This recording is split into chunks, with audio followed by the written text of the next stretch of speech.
Right, so as you just heard, we know that Columbus police officers were sent to the RNC. But did any departments from here in Northeast Ohio send officers, possibly leaving some cities more shorthanded than they already are? 19 Investigates' Gabby Hart has been digging into that first at 4.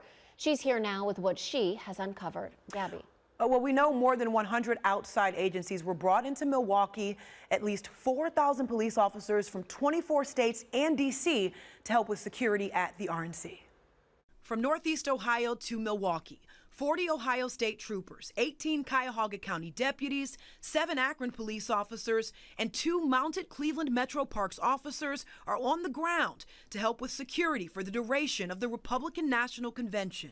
However, the Cleveland Police Department opted out and officers stayed put. So what exactly are these out-of-town officers doing in Milwaukee? It seems their duties primarily involve traffic control and crowd management.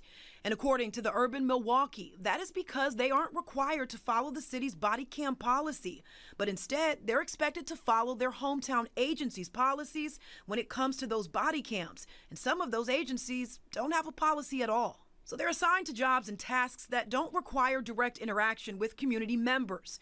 But when it comes to use of force, crowd control, and rules of engagement, they're supposed to adhere to Milwaukee Police Department policies. As far as who foots the bill for these out-of-state officers, a spokesperson with Cleveland Metro Parks says the RNC reimburses them. Yeah, definitely a mixed bag of law enforcement agencies from all over, but our local departments definitely played a role and answered the call. Nikki?